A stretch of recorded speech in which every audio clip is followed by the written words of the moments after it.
I never planned to ruin a $1 million investor demo. But when you watch someone steal your heart and your life's work in the same week, your definition of too far changes. My name is Arden. I'm 29, and I build algorithms that predict how people move money. I used to think numbers were safer than people. Numbers don't lie, don't ghost you, don't smile while they're stabbing you in the back. People do. It was winter 2023, and we were snowed in at this cozy remote mountain lodge in Colorado. That's how the Airbnb listing described it. Cozy. In reality, it was a wooden box clinging to the side of a mountain, with wind that screamed at the windows like it had something personal against us. The isolation was supposed to be romantic. Just us, no distractions, Lena had said, kissing my forehead while we packed. Time for you to finish the model and for me to plan the pitch. Power couple mode. Lena, my girlfriend. Sharp red lipstick, sharp laugh, even sharper ambition. We met 3 years earlier at a fintech conference in San Francisco. I was the awkward quant girl in a blazer 2 sizes too big, presenting a paper no one read. She was the marketing director for a mid-tier trading app, asking questions like she already knew the answers. She walked up to me after my talk, grinning. "You just spoke fluent math for 30 minutes, she said. "Translate that into investor stupid for me over coffee?" I laughed, accidentally snorted, and she looked at me like I just hacked the stock market with my bare hands. We started dating. Then we moved in together. Then we started building my algorithm into our product. The model was my baby, a system that could detect micro-patterns in trading behavior and predict risk shifts before they hit the news. I'd been working on it since grad school, rewriting it more times than I'd rewritten my own resume. Lena took one look at the early prototype and said, "This could be huge, Arden. Investors eat this predictive crap up. Let's build a company around it." I didn't even hesitate. I trusted her. Fast forward to the lodge. Snow piled up higher than the front steps. The road down the mountain was a rumor at that point. Nothing more.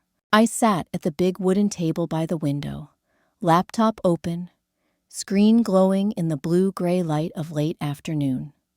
My fingers hovered over the trackpad, but I wasn't writing code.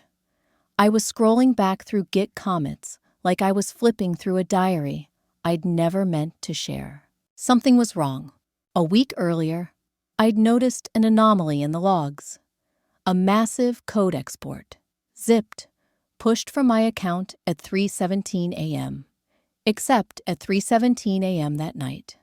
I was asleep on the couch with a migraine and a heating pad over my eyes. "Must be a bug," Lena had said when I mentioned strange activity. She'd shrugged. Too casual.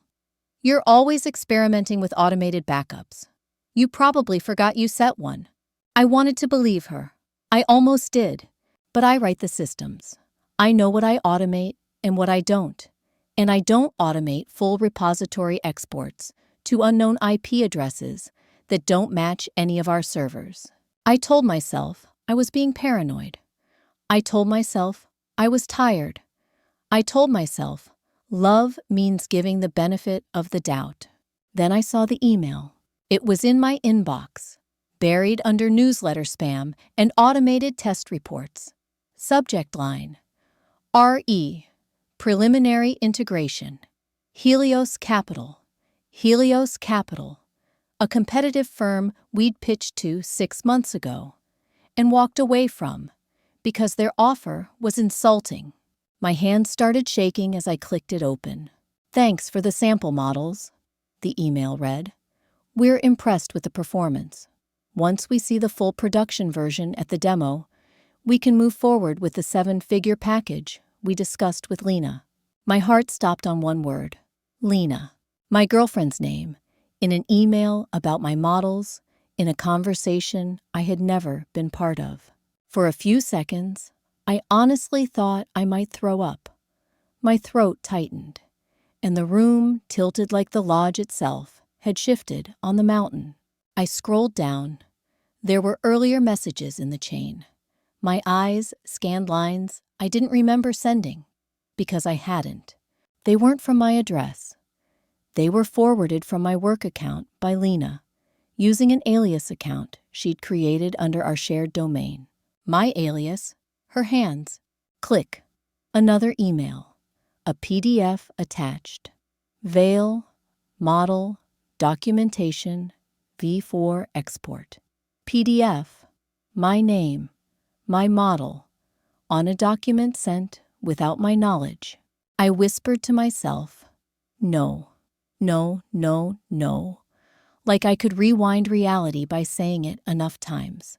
I opened our shared project drive. Normally, I only touch the secure private repo, but this time, I checked the logs on the shared folder.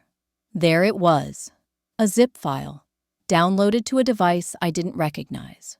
Helios, demo, build, zip. Timestamp, 3:17 a.m. The exact time I'd been knocked out on the couch. Lena tucking a blanket around me, kissing my temple, whispering, "Rest, baby. I've got the rest tonight." My chest burned, a low, sick heat spreading through my ribs. For a second, I thought, maybe she had a reason.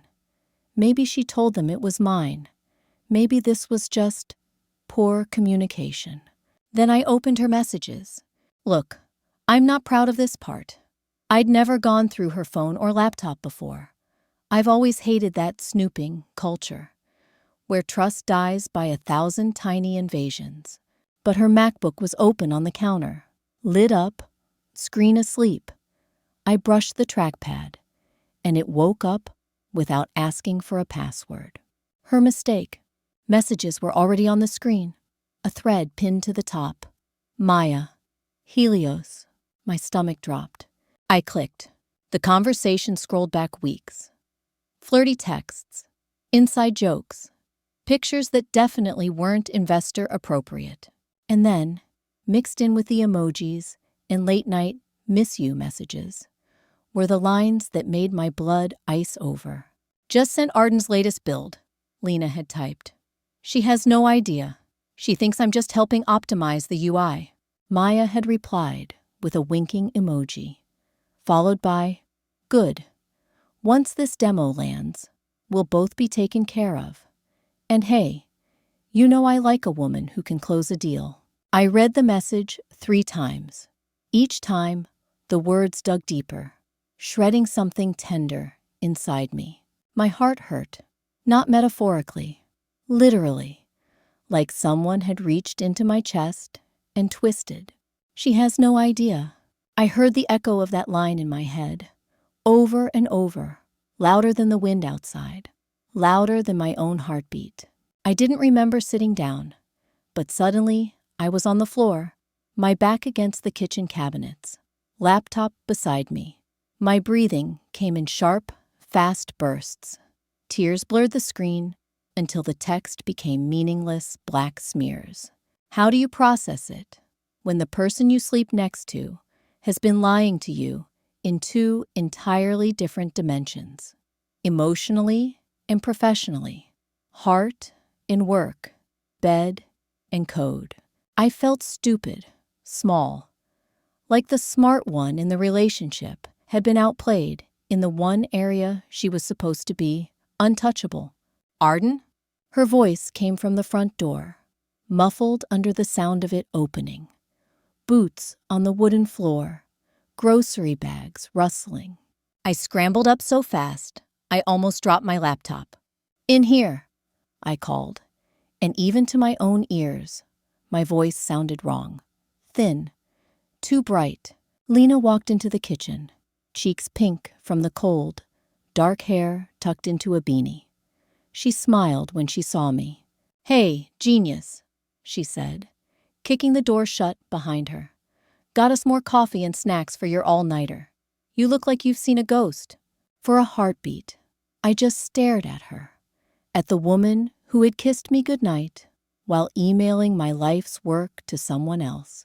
At the woman who had just texted another woman about closing a deal with my code and, apparently, with her body. I forced my lips into something that was probably closer to a grimace than a smile. "Just tired," I said. "Been going through logs."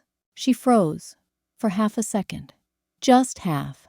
If I hadn't been watching her like a hawk, I might have missed it. "Logs?" she repeated, setting the bags on the counter. "Anything scary?" I swallowed. My throat was dry as paper.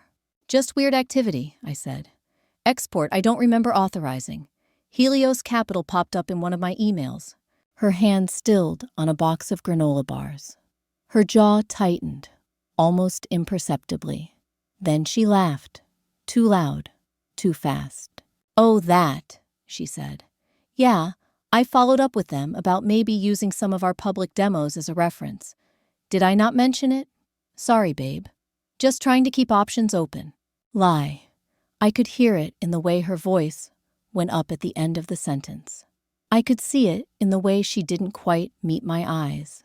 But I nodded like I believed her, because I suddenly understood something important. I wasn't going to get the truth by asking. I was going to have to build it. While she unpacked groceries, I sat back down at the table and opened my calendar. An invite had come in 5 minutes earlier that I'd missed in the chaos. Helios, live demo walkthrough, final confirmation. Date, 2 weeks from now. Location, virtual. Host, Maya. Helios. Guests, Lena. Helios leadership. A single line in the notes. Demo using Arden's risk model. My risk model. Without me. The room suddenly felt too small. Like the walls were inching closer. My breath slowed. Not in panic this time, but in something colder, sharper. Betrayal is like a bomb going off in your chest. But after the explosion, there's a strange, ringing silence. In that silence, a single thought slid into my mind, clean and precise as a blade. If they wanted to build their future on my code, I could decide exactly when and how that future would fall apart.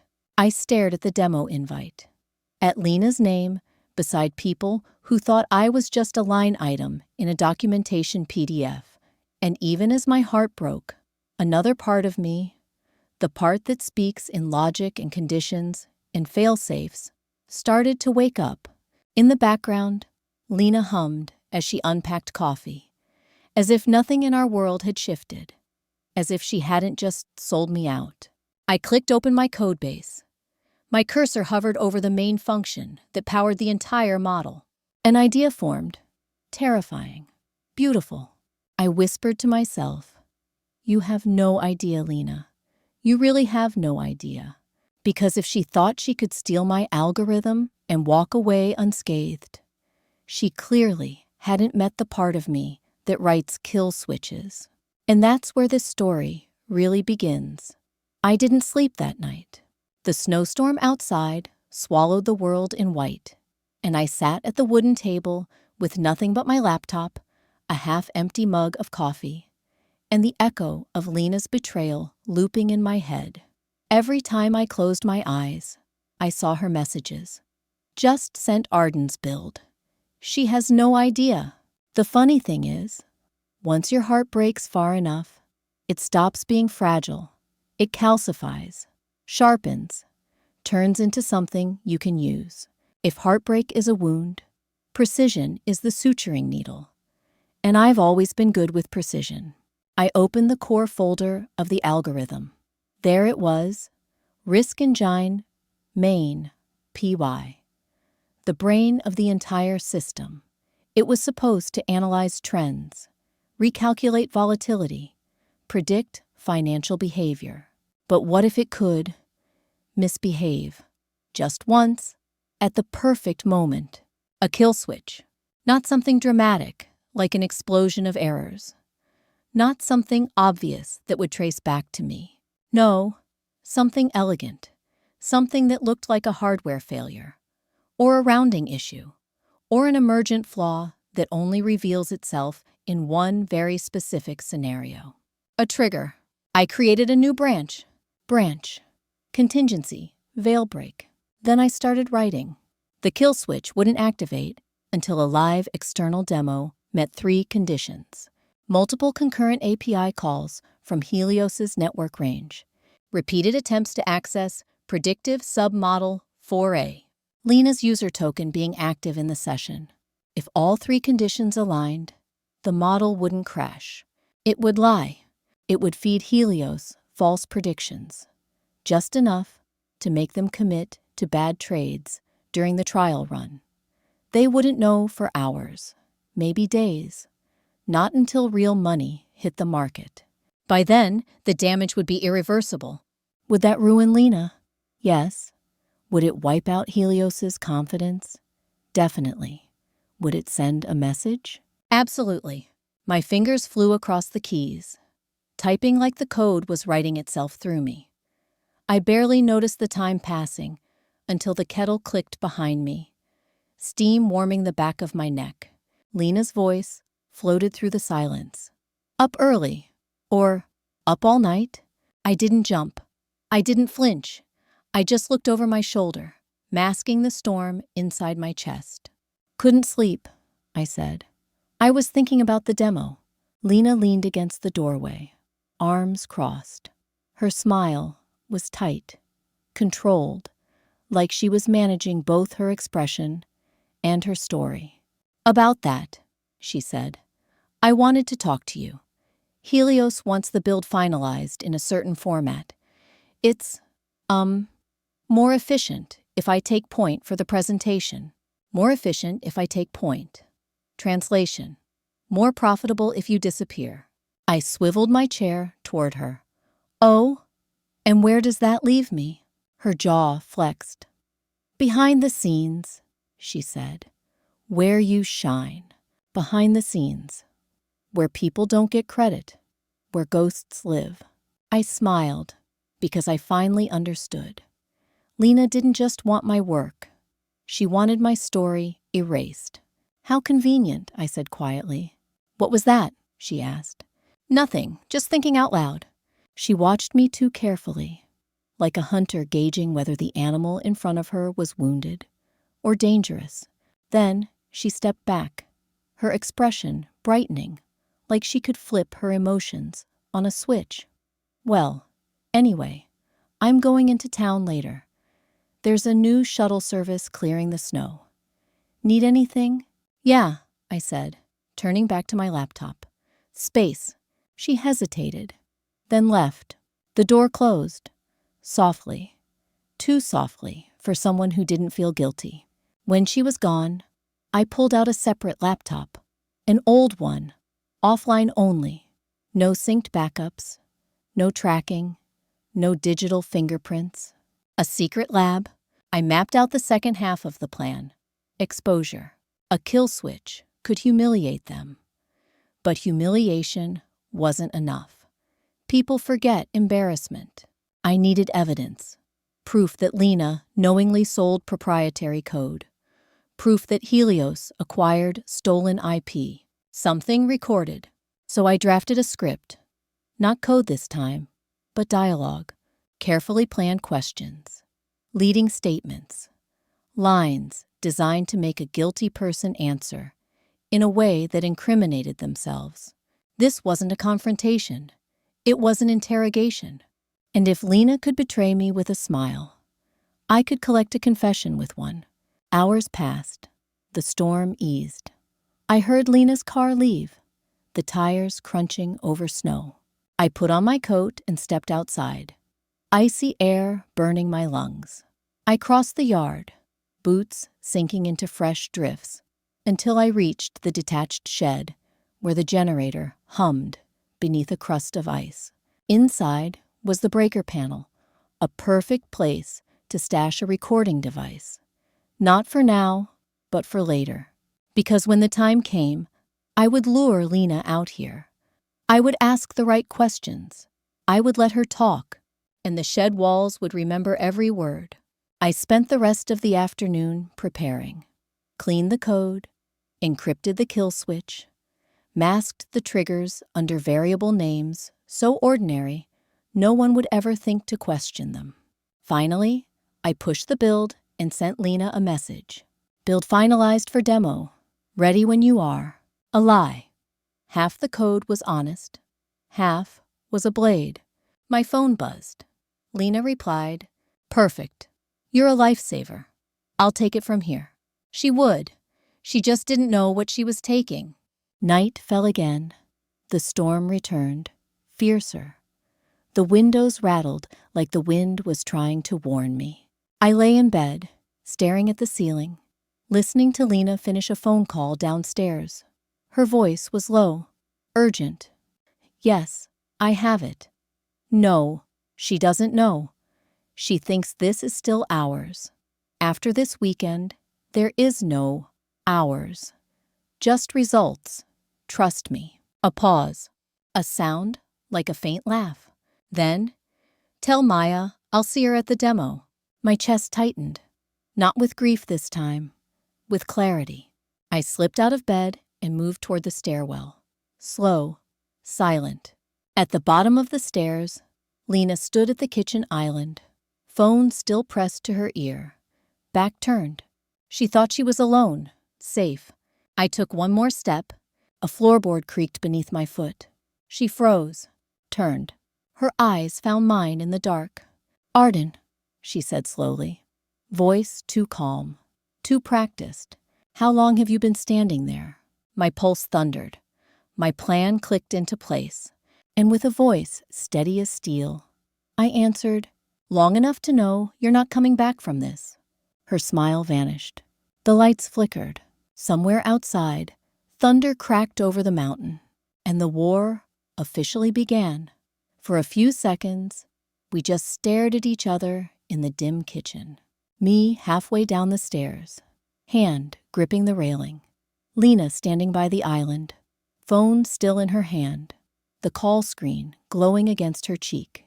Her face did a strange thing. Shock, calculation, performance, all in less than a heartbeat. "Okay," she said, hanging up without breaking eye contact. She set the phone on the counter, screen down. "Let's talk about what you think you heard." My chest tightened. There it was. Not an apology, not panic. Control. "I didn't think I heard anything," I said quietly. "I heard you say, I don't know what's going on, that after this weekend, there's no ours, just results. I heard you say Maya's name." Her jaw clenched at that. She forced a laugh. "Wow, you really picked your favorite words, huh?" "I picked the true ones." She walked around the island slowly, like she was approaching a skittish animal. Barefoot, hoodie half zipped.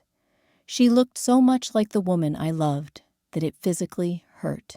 "Arden," she said. Her voice softened. "Look at everything that's happened the last few months. The stress, the long nights. You've been overwhelmed." My fingers dug into the wood of the railing. Gaslighting. She was actually going to gaslight me. "Don't do that," I snapped. "Don't you dare turn this into me being too stressed to understand reality." Her expression hardened for a second, then softened again, back to the gentle, reasonable Lena. "I'm saying you're tired," she replied. "You've been seeing ghosts in the logs, bugs that aren't there. You admitted that earlier. Helios is just an opportunity." "An opportunity to what?" I cut in. "To sell a product built on my code behind my back." Silence, the kind that rings in your ears. Her eyes flickered. Guilt, anger, something darker. Then she exhaled. "You looked through my emails." Not a question, an accusation. "You looked through mine first." I shot back. "Or did Helios magically email you my documentation out of pure respect for your marketing portfolio?" Her lips pressed into a thin line. That's when I realized something important. Lena wasn't scrambling to deny everything. She was trying to see how much I knew. This wasn't about truth. It was about minimizing damage, Okay, she said finally. Fine. You want honesty? Here it is.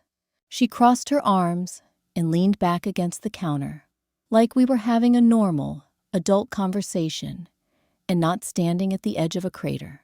Helios reached out to me after our first pitch, she said. They weren't interested in the two of us. Not as a package. They wanted the tech. They thought you were too cautious, too slow, too emotionally attached to the model to make aggressive moves. The words hit harder than I expected. Too cautious, too slow, too attached. You agreed with them? I asked, my voice barely above a whisper. Her eyes softened again, like she genuinely believed what she was saying. I agreed that your talent was being wasted, she said. Arden, you want your work to change the world, right? Not die in some beta-only sandbox. That's not your call to make, I said. She stepped closer, not touching me, just close enough that I could smell her shampoo, the same one I'd bought. Helios has reach, she continued. Resources, infrastructure. They needed reassurance the code can scale. So yes, I sent them samples. I walked them through the logic. I negotiated terms. Without telling me, I said. Because you would have freaked out, she shot back, for the first time letting her irritation show. You would have found 100 reasons why it wasn't ethical or fair or whatever you call it when you choose feelings over strategy. My laugh came out broken. Feelings? You mean like not stealing from your girlfriend? Stealing? She repeated, eyes narrowing. We built this together. You really want to stand there and pretend I didn't help refine that model? That my feedback, my investor calls, my outreach didn't matter? There it was again. The subtle rewrite, the erasure. You helped shape the pitch, I said. You never touched the core. You couldn't even run the core without my scripts. Her cheeks flushed. For a second, I thought she might scream. Instead, she sighed and rubbed her forehead, shifting tactics again. Look, she said, the deal's happening. The demo is booked. This is bigger than your bruised ego and my poor communication skills. We're talking life-changing money. She paused, watching me carefully. We can both win from this, she said quietly. You get royalties. They want to put your name on the patent. We negotiate after the demo. But if you blow this up now, Helios walks. And you don't just lose them, you get blacklisted. Word spreads. No one wants to work with the unstable genius who tanked a deal because she got jealous. Jealous. The word cut deep. She wasn't just talking about business anymore. She was folding Maya into it too, even if she didn't say her name. Jealous? I echoed. Of what? The money or the woman you've been sexting while telling me we're a power couple? She went completely still. For a second, just one, I saw real fear. Then she smiled. Slow, dangerous. So you went through everything, she said softly. Wow, you must have really enjoyed that. Don't, I warned. My voice shook. Don't what? Own what we are? She asked. We haven't been okay for months, Arden. You sleep in your code. You eat in front of 3 monitors. I've tried to pull you out, but at some point, I had to admit I wanted more. Someone who lives in the real world. More. Someone else. My throat burned. Then leave, I said. The words surprised even me. They came out flat, cold. Take your things. Take your real world. I don't care. But you don't get my code. She studied me, like she was calculating odds.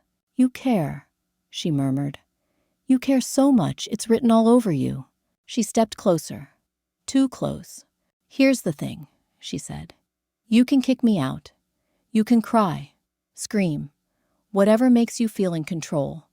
But the build for the demo, I already have it. The investors already have expectations. You can't undo that. Can't undo that. She really believed it. And that's when I knew my revenge wasn't just justified. It was necessary. Maybe I can't undo what you've already done, I said.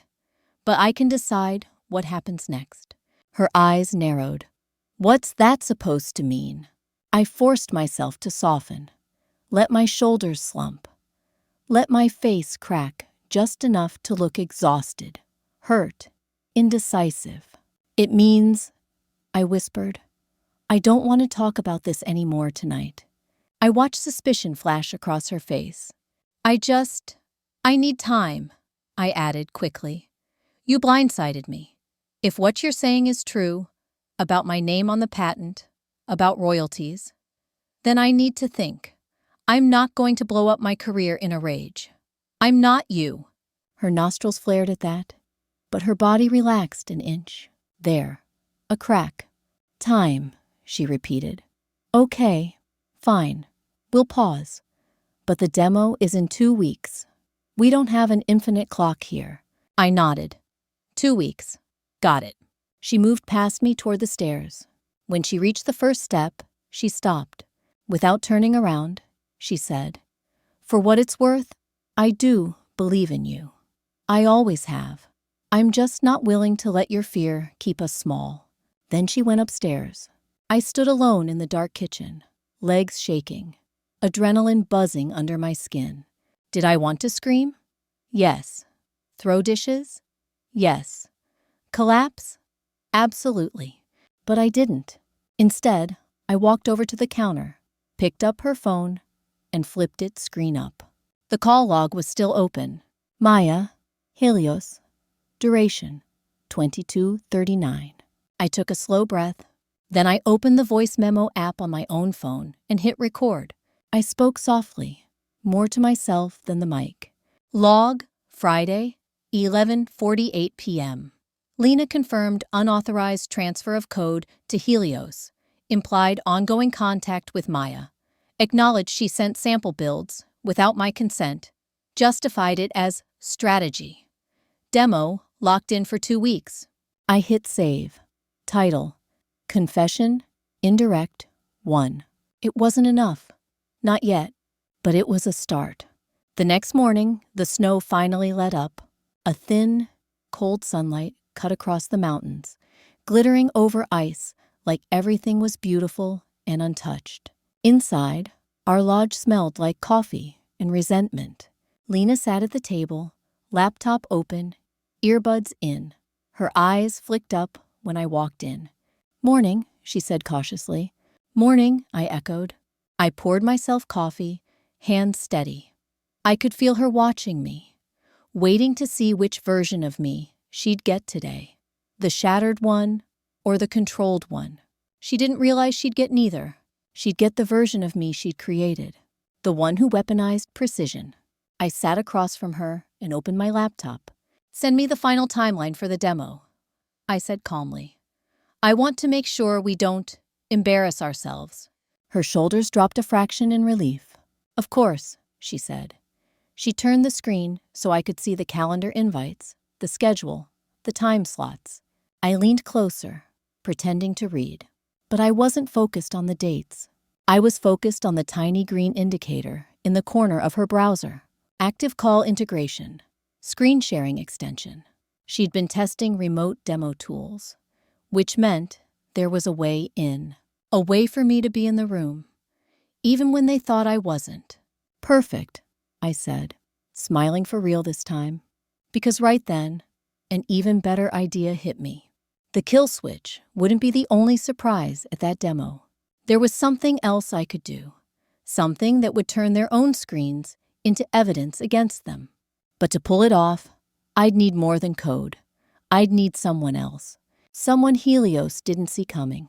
And I knew exactly who to call. I didn't call the police. I didn't call a lawyer. I called Cass. Cassidy North was the closest thing I had to a human firewall. We'd survived grad school together. Me buried in models and derivatives, her in cyber forensics, and breaking things people swore were unhackable. If anyone could help me turn this mess into something I could control, it was her. I stared at her contact on my screen for a full minute. My thumb hovered over the call button. What was I even going to say? Hey, remember my girlfriend? She stole my algorithm, is cheating on me with an investor rep, and I'm considering a felony-adjacent revenge plan. Thoughts? I pressed call before I could think myself out of it. The line rang twice. Then Cass picked up with her usual greeting. If this isn't about free food or terrible life choices, hang up. A laugh broke out of me, sharp and shaky. Hi to you too. There was a beat of silence. Then her tone shifted. Arden, she said slowly, you sound like you've been hit by a truck. What happened? I took a breath. I heard the clock ticking in the kitchen, the faint hum of Lena's laptop in the other room. Can you talk privately? I asked. Like, no roommates? No coworkers listening in? Yeah, I'm at my place, she said. What's going on? I dropped into a chair, pressing the phone to my ear like it could anchor me. Lena sold my code, I said. The words felt too small for what they were. Pieces of it. To Helios Capital. Behind my back. Cass didn't say anything for a full 3 seconds. Then, the hell she did. I let it spill. The exported repo at 3:17 a.m. The email chain with Helios. The texts with Maya. The, you're too cautious, I'm doing this for us, speech. I kept my voice low. Part of me was terrified Lena would wander in and hear. Part of me kind of wanted her to. When I finished, there was a long, static-filled pause. Okay, Cass said finally. Her voice had gone flat in that way it did when she was switching into problem-solving mode. First things first, you're not crazy. This is theft and potentially fraud. You need to back up everything. I already started, I said. Screenshots, voice memo. I recorded a summary last night. Good, she said. Now you're going to send me copies. Encrypted, off-site, somewhere Lena can't touch. Guilt flared in my chest. I feel disgusting doing this. Like I'm spying. She forfeited the moral high ground when she used your account to smuggle out your brain. Cass snapped. This isn't being petty. This is protecting yourself. And, Arden, this could get big. Helios doesn't play small. I rubbed my forehead. She keeps saying my name will be on the patent. I muttered. That I'll get royalties. That I'm blowing up my own future if I push back. On the other end of the line, I heard furious typing. What are you doing? I asked. Checking that, Cass said. Give me a second. I stared out the window while she worked. The mountains looked peaceful, like they weren't holding a live grenade, disguised as my relationship. Okay, Cass said quietly. That's what I was afraid of. My stomach dropped. What?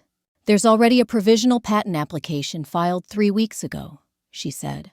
Filed under Helios's corporate umbrella. Primary inventor, L. Marquez. Lena's last name, not mine. Secondary attribution. Internal R&D team, Helios Capital. No mention of an external partner. No veil. No you. The room swayed for a second. Are you sure? I whispered. Babe, this is literally my job, Cass said. They're moving to lock this in as theirs. And if they can argue you were an employee or contractor by implication, payments, emails, anything, they might try to box you out completely. I swallowed hard.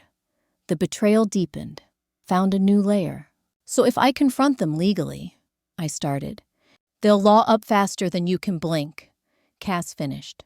Not saying don't do it. Just, if this goes courtroom, it'll be slow, ugly, and they'll have more money. Slow, ugly, stacked against me. I thought about the demo, about my kill switch, hidden and waiting. I'm not letting them roll over me, I said. My voice came out quieter than I expected, calm, not hysterical. I've already done something. Cass went very still. What did you do, Arden? I hesitated. How much could I say without making her an accomplice? I put a contingency in the code, I said carefully. It only triggers under very specific conditions, External demo, Helios network, Lena's token active. It won't crash. It'll just mislead. You booby-trapped the model, Cass muttered. I could practically hear her pinching the bridge of her nose. Jesus. Is it illegal? I asked. I already knew the answer. I wanted to hear someone else say it. It's risky, she said. If someone can prove intentional sabotage, you're done. Professionally. Maybe legally, depending on the damage. I gripped the phone tighter. They already sabotaged me, I whispered. This is self-defense. That's not how courts see it, Cass shot back. Then she sighed. Look, I get it. I do. If someone stole my 0 days and sold them, I'd want to set their entire network on fire. But you need to be smart. Cover yourself. How? I asked. You turn their own ego into evidence, she said. Record everything. Calls, meetings, that demo. You make sure you have a clean copy of their screens, their audio, their smug faces bragging about your work. I glanced at Lena's laptop in the other room, at the tiny green indicator I'd seen earlier. She's been testing screen sharing tools, I said slowly. I saw the extension this morning. Cass hummed. Good. That's an entry point. We can set up a remote recorder to mirror the demo session. Even if you're not invited, you still get a front row seat. And if they incriminate themselves on that call, jackpot. My mind raced. I don't just want them embarrassed, I said. I want a record that shows. They knew it was my IP, that Lena represented herself as having the right to sell it, that Helios knew enough to question that and didn't. Then we bait them, Cass said. Get Lena to say the quiet parts out loud, preferably somewhere you can record without legal gray areas. I glanced toward the side window, where the shed sat, half buried in snow. I have a place, I murmured. Out by the generator. No neighbors. No one around. Cass exhaled. Of course you do, she said. Okay, here's what we do. I'll drive up tomorrow if the roads are clear. We set up proper gear. Hidden mic, off-grid recorder. You get her talking. I handle the tech. You'd come all the way up here, I asked. You think I'm letting you face this Bond villain lesbian and her hedge fund overlords alone? She snorted. Absolutely not. My eyes stung. Thank you, I whispered. Don't thank me yet, she said. Text me the address. And Arden? Yeah? Don't trigger that kill switch until we've talked in person, she said firmly. Promise me. I didn't answer right away. Promise, she repeated. Fine, I said. Promise. I hung up and immediately texted her the lodge address. Then I set to work. The shed smelled like oil and dust and cold metal. I pulled an old crate over beneath the fuse box, climbed up, and taped a small black recorder to the beam above it. I tested it twice, once with me talking, once with me just breathing. Back in the main room, I practiced my lines in the bathroom mirror. Help me check the generator. I'm hearing a weird noise. Too obvious. There's a flicker in the power. Can you look at the fuse with me? Better. I stared at my own reflection, at the dark circles under my eyes, at the tightness in my jaw. Did I still love her? Yes. Did that matter? No, not anymore. Love without respect is just worship. And I was done worshiping someone who treated me like raw material. By the time the sky turned the bruised purple of late afternoon, I was ready. Lena was on the couch with her laptop, squinting at a slide deck. Hey, I said, leaning on the doorway, like this was casual. The lights flickered twice while you were out earlier. Think something's up with the generator. She frowned. Did they go out completely? No, I said. Just a little dip. Thought it might be the fuse. Can you check with me? You're better with the breaker labels. Appeal to her competence. Let her feel needed. She sighed, but closed the laptop. Yeah, okay, she said. Let's go. We bundled up, pulling on boots and jackets, stepping out into the biting air. The snow crunched underfoot, each step loud in the quiet. The mountains loomed, indifferent. Inside the shed, our breaths puffed white in the dim space. Lena went straight to the breaker panel. "Which lights flickered?" she asked, fingers brushing the switches. "Kitchen mostly," I said. Then softly, "Lena?" "Yeah," she murmured, studying the labels. I took a breath, feeling the recorder above us capture even that. "Why didn't you tell me?" I asked. No anger, just hurt. About Helios, about Maya, about all of it. Her shoulders stiffened.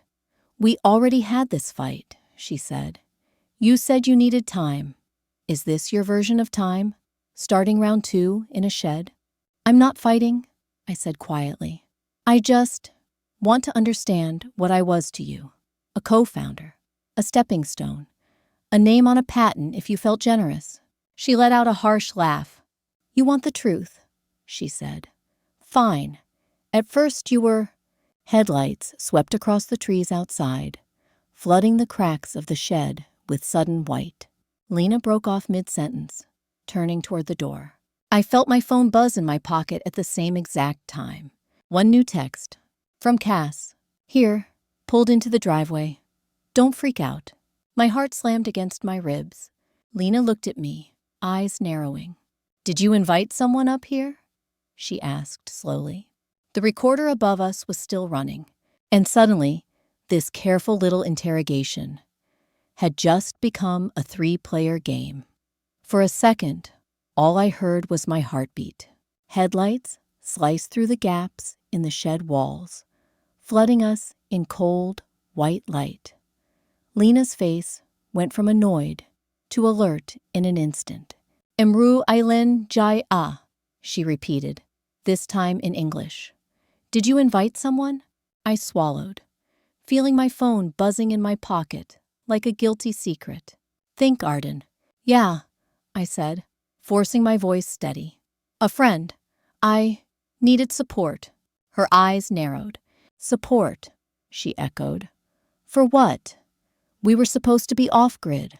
"For my mental health," I shot back, letting some of the real anger bleed through. "You dropped a bomb on me and expected me to just process alone in the snow." She stared at me another second, then turned toward the door. "Let's see who your support is," she muttered. We trudged back through the snow toward the driveway. Cass's ancient Subaru sat there, engine still running, a lopsided bumper covered in salt and road grime. Of course she'd made it up the mountain in that thing. Cass didn't believe in impossible terrain, just underprepared drivers. She stepped out when she saw us, pulling off her beanie. Her hair was in the same messy undercut she'd had in grad school, but there were a few more silver streaks near her temple. "Hey, nerd," she called to me, like this was just a normal surprise visit. Then she clocked Lena at my side. Her smile cooled by a few degrees. "You must be Lena," she said. Lena's expression shifted into polite but wary mode. "Cass, right? The hacker friend. Cyber forensics," Cass corrected with a half-smile. "But hacker friend looks better on a t-shirt." I stepped between them a little, suddenly aware that this could go very wrong, very fast. "I asked her to come up," I said quickly. "For the demo. I wanted another set of eyes on the security. Make sure my code isn't being mishandled." Lena's gaze flicked to me. Just for a second, pure hostility flashed there. Then it was gone, replaced by professional charm. "Of course," she said. "We can always use more expertise. Just wish you'd told me sooner, Arden." "Would you have agreed?" I asked softly. She didn't answer, which was its own answer. Cass seemed to pick up the tension instantly. Her posture went looser, but her eyes sharpened. "Well, since I'm already burning gas and emotional energy," she said lightly, "why don't we get inside before I freeze to death and haunt your lodge?" Inside, the air felt thick. Lena made coffee. Cass set her backpack by the table and pulled out a laptop covered in stickers. "No," I will not fix your Wi-Fi, being the largest. So, Cass said, dropping into a chair, who's ready to talk about intellectual property theft and bad life choices? Lena's jaw tightened, then relaxed again. We're not throwing around accusations, she said smoothly. This is a strategic partnership discussion that got emotional.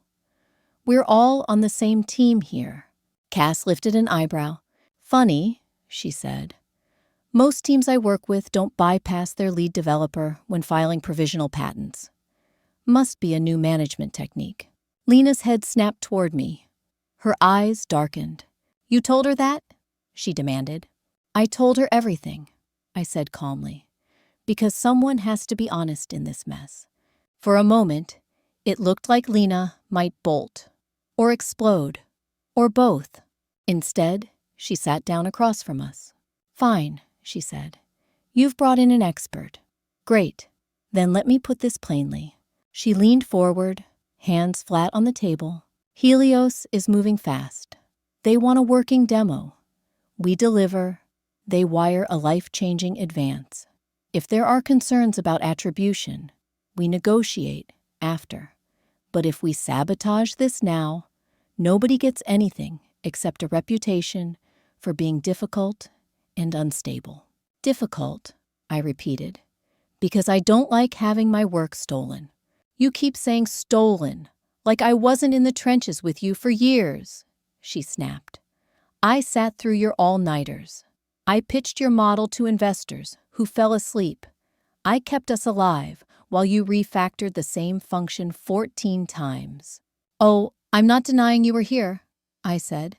I'm just saying being present isn't the same as owning. Cass cleared her throat lightly. Okay, fun as this is, she said. Let me offer a middle ground. Lena, you say this is legit, right? Above board? No shady business? Correct, Lena said tightly. Then you shouldn't have any issue with us recording the process, Cass said. Call logs, demo sessions, contracts. That way, everyone is protected. If Helios is as serious as you say, transparency builds trust. I wanted to hug her. That was the whole game, in one neat sentence. Lena blinked. That's not standard, she said. It's 2023, Cass replied. Everybody records everything. Or do you think the rich people don't? Lena hesitated. I could see the calculation flickering behind her eyes. Agreeing made her look confident. Refusing made her look guilty. Fine, she said at last. Record whatever you want, as long as it doesn't violate Helios's confidentiality. Oh, I'm a pro at staying just inside the line, Cass said dryly. Ask literally any lawyer I've ever annoyed. We agreed on a temporary truce. Lena would send Cass access to the demo environment to test stability. Cass would harden security and monitor for unauthorized access. In reality, that meant exactly what I needed. Cass would mirror the demo, logging every second.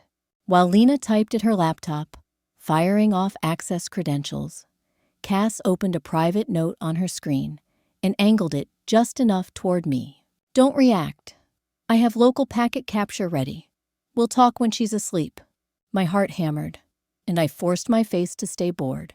Sent, Lena said. You should get an invite to the repo and the staging server. Cass nodded. Got it, she said.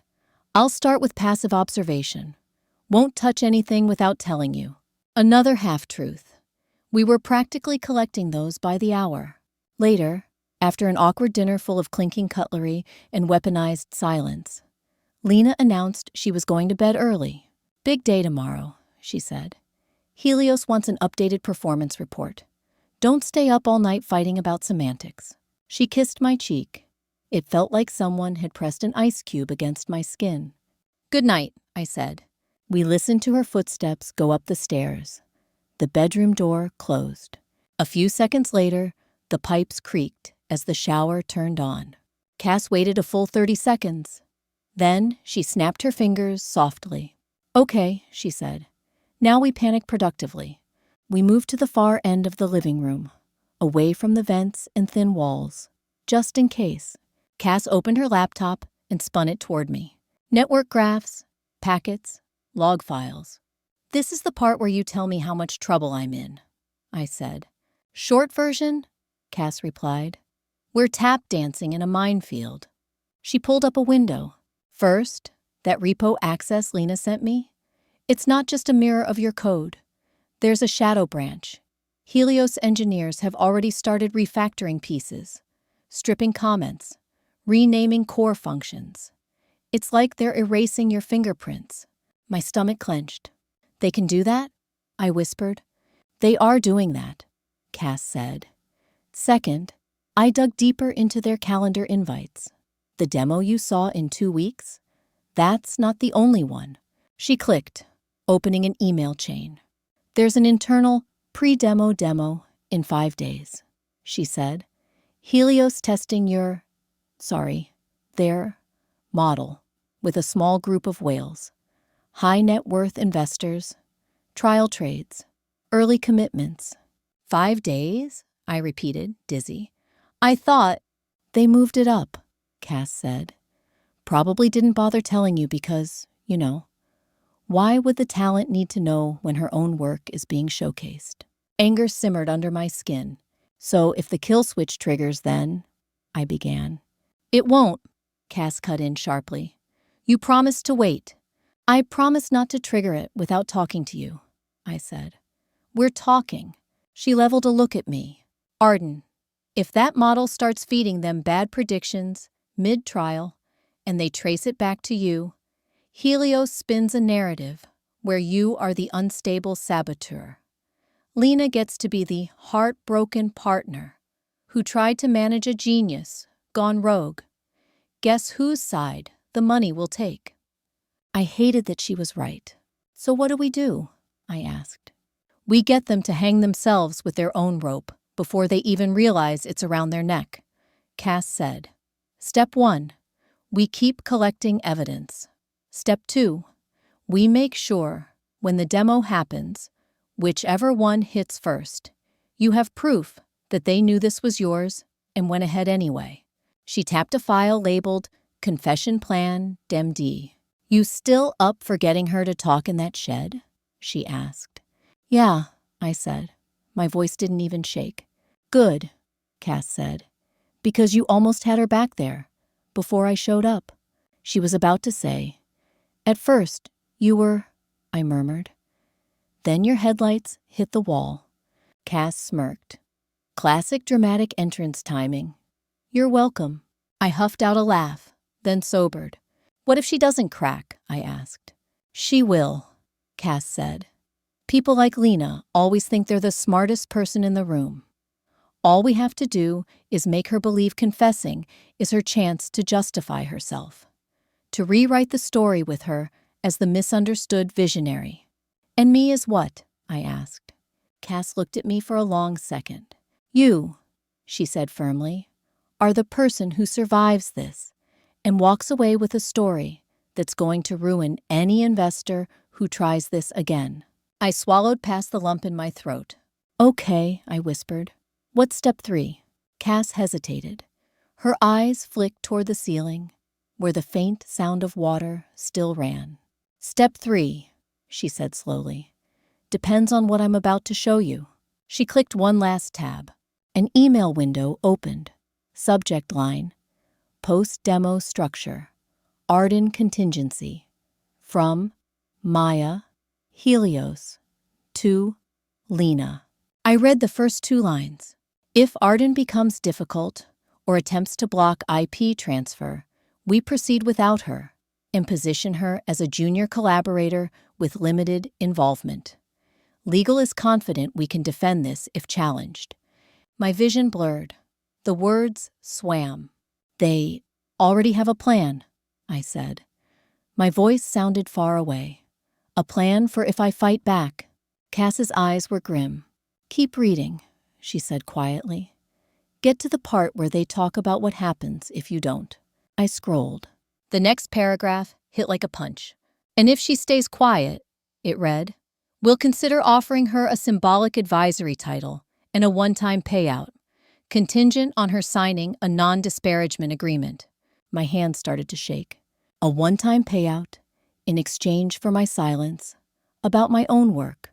They're not just stealing your code, Cass said. They're trying to steal your voice. I stared at the email, at my future being negotiated like an inconvenient variable. Something inside me clicked. The kill switch in the code waited, but something else had just flipped in me. And this time, there was no turning it off.